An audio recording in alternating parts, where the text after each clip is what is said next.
Okay, so today we have with us Ritika Saini, a very well-known influencer on our platform. You're being too modest.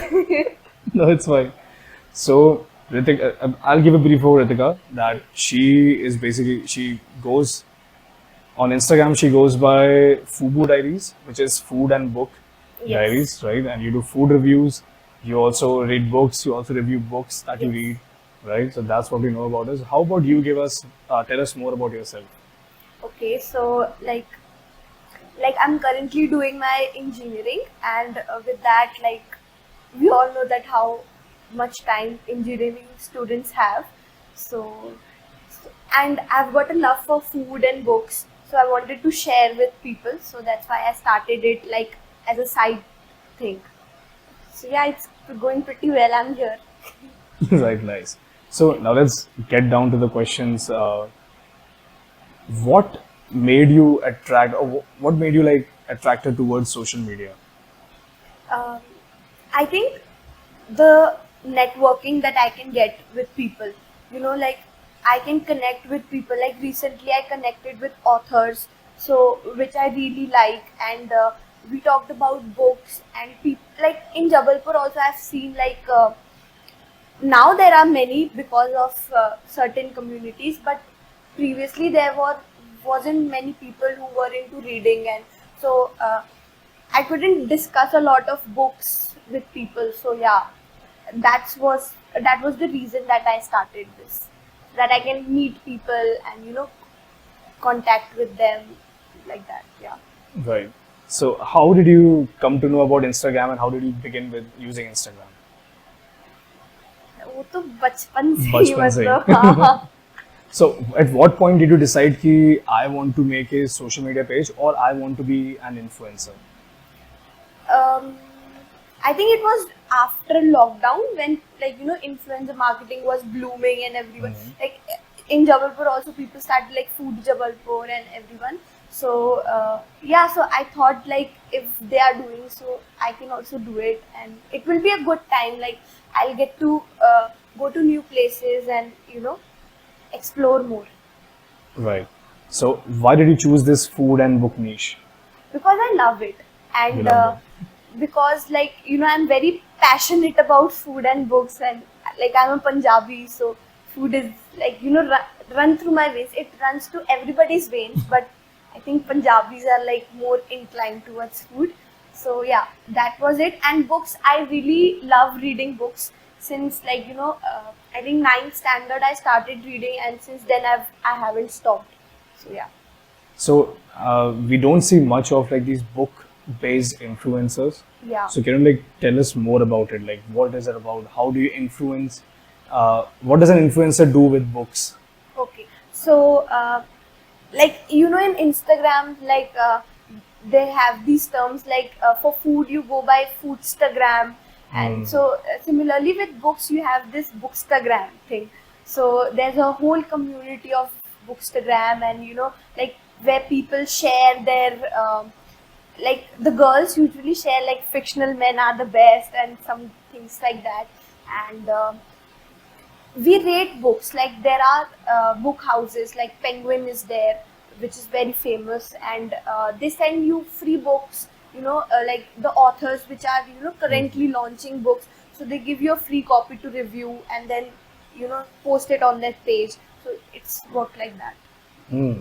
Yeah. So basically, it's a completely different genre of influencer marketing Yeah. for books and everything. You just review books, read them, tell your viewers about that story, Yes, the so that summary. they so they get inspired to read it, and like basically like people who read are like mostly into like what book should I read next, what like they have a big list of TBRs, like to be read books, Oh, and to be yeah, read.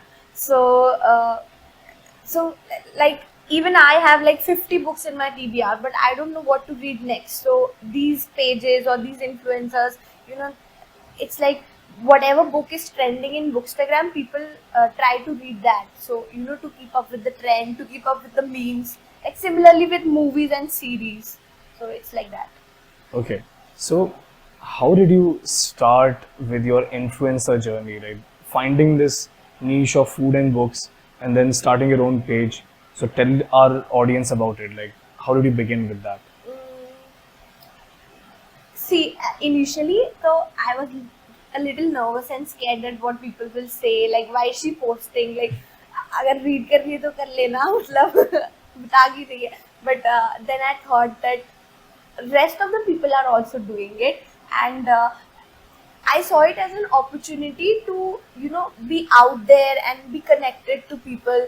And because here in Jabalpur, I couldn't find a person who read, at that time, but now there are many.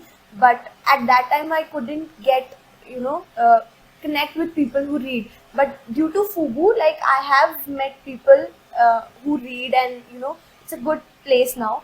Also for food, I like. All of our college friends, we always go out and something or the other is coming up, like आज यहाँ चलते हैं, आज वहाँ चलते हैं. तो we need to find, like new places to eat, like यहाँ का ये अच्छा है, वहाँ का ये अच्छा है. तो for that sense I started it, because ऐसा होता है ना कि मतलब जहाँ पे आप जाते हो वहाँ पे आपको like you get free food and to taste or something. So I was Right. like, yeah, I'll get to try it, and then I can tell my friends and everything. So yeah. So how do you plan your food reviews? Like how do you plan the content creation part of it? um, like I take ideas from like the rest of what is there on the net already, and add my touches. So you basically just see, you look out to Instagram Reels for inspiration, Yeah. and then you like try to find that kind of food and then review it in that way. Yeah. Also, it depends on the place. Like there's a place in Jabalpur known as Poha and Shades.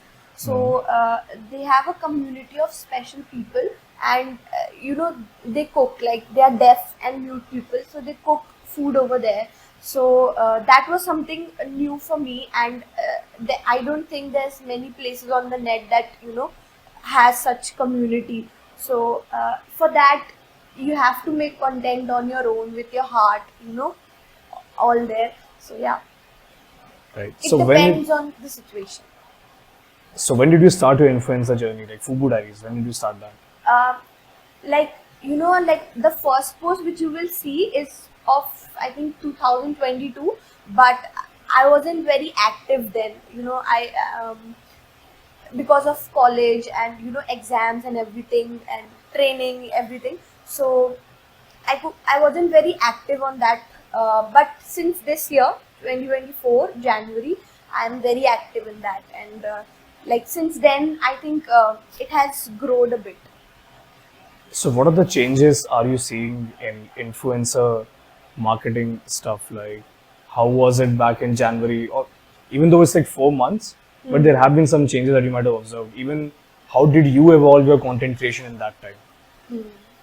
Okay, so I think people are focusing more on reels, and Correct. yeah, so nobody wants to see, like post and everything. People are like, even if photos you want to post, like people are more inclined to the reels. So now influencers are posting their photos even on their reels, like 5-6 photos, and they're posting. So reels are a big thing now, and some people like long captions, some people don't. So it depends on your audience, and you have to choose your audience, which audience you are targeting to. Yeah, How important is the hashtag game? I think it's very important. For me, it has worked for Yeah. some reels, yeah. But people say nowadays that use at less hashtags, like 5 to 7 hashtags now. But I think more than 10 and less than 20 is good. Right. Yeah. So most of your followers, are they there for food or are they there for books? Most of them are, I think, there for food, and like 60% for food and 40% for books. All right. That's some pretty good insights. Now let's move on to the next segment of our podcast where we'll take some insights from you. Why don't you give some tips, 3 tips for future influencers or people who want to become influencers they want to gain some following, they want to gain some audience. Any 3 tips that you have for them? Okay. So first of all, I don't, consider myself as, like influencer yet, because there's a lot to achieve right now. No, you come in the category of nano influencer now. Yeah. So, Yeah. but okay. So it's You are not somewhere. that much. You are Yeah, I'm somewhere. somewhere. Okay. So till somewhere I've reached, I would say that be consistent. Like post, like regularly, or in a week, like at least 4 times a week. Then keep up with the reels, trends, whatever they are going. Like there are trending songs, and if your reel is, um, in that trending songs, it might boost up. And another thing is be real. Like people are very quick to judge, so yeah, be real, otherwise nobody is going to validate you. Yeah. Right. Now, the last segment of the podcast Yeah. where we talk about InstaPixie. Okay. Right. Your favorite part. No, the whole part is my favorite part. All right. So, how has been your experience with InstaPixie until now? It has been extremely good. Like I think InstaPixie gives a lot of freedom of content, and that I really love about InstaPixie. And quick payment. Like I was sitting in 1 in a million, and I just posted my stories, and just posted the last story, and I uploaded the link, and Right. tada, 300 rupees received. Right. So yeah, the payment is good, and like quick response, I would say, from your part. And what else? It's a good, like the app is also built very nice, easy to apply, and it's very versatile. I like InstaPixie. So, let's take a hypothetical situation. What if InstaPixie is not to exist from tomorrow? How bad would you feel on a scale of 1 to 10? 10. Nice. Again. Any expectations you have from InstaPixie, or any suggestions that you want to give to us? Like, you want a feature, you want something to be changed. Like you talked about that captain program, I Captain would program. like that to be, We are very like full force working towards it. Okay, so yeah, I want that you to work on that captain program, so I can be a part of that. Yeah. So yeah, that's it. So for the audience, let's tell them what the captain program is. Okay. So what we are trying to do in InstaPixie is, instead of having a sales team in a city, we have this cohort of influencers on a platform. So why not give the influencers the freedom to also sell the packages that we have for the businesses, right? So we'll give them the information about the business, like for example, XYZ restaurant. They had bought a package of X amount last month, and there will be a job card available online for Captain program, where the influencers can take up a job to convert that client for sales, and then take a commission on the gross profit that we have. So that's pretty much what the Captain program is for the audience, right there. All right. So Ritika, thanks a lot for your time, and thank you for sharing your insights Thank over you here. for having me. Yeah, we are very grateful to have you here. And that's pretty much it. We'll wrap up the podcast. There's going to be a slow fade Okay. now.